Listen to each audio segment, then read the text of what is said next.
There are two main reasons why Formula One has opted to go with 18-inch low-profile tyres from 2021 onwards. One is to bring the sport out of the dark ages and to allow the tyre supplier an easier opportunity to market its core product by designing a race tyre that looks more at home on a road car than it does right now, where it looks like it should be on the side of a truck or a beach buggy.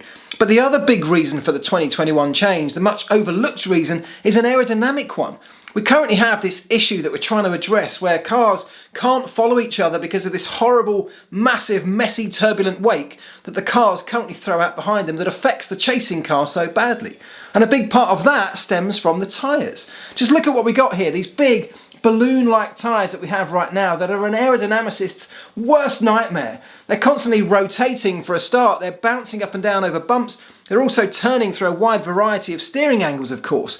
But look here, under aerodynamic loading or over the bumps around a racetrack, look how the bottom, the contact patch, bulges out. The aerodynamic shape, the profile of that tyre is constantly changing all the way around a lap. There's no way of accurately modelling that. Especially not if you're one of the smaller teams that don't have access to the very latest simulation techniques and modelling kit. So currently we use our wings to discard that uncontrollable turbulence, chuck it out the sides and out the back of our car for the person behind to deal with.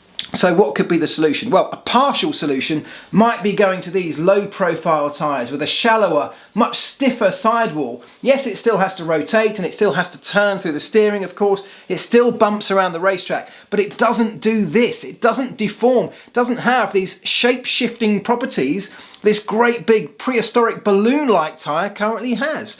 Now, by changing this, by addressing that issue, it might just help the smaller teams to close up in this particular area. It might allow them to close that gap and lessen the challenge around this kind of thing. And it might also allow Formula One to create a product or to create a show that's much more exciting for you and I as fans to watch.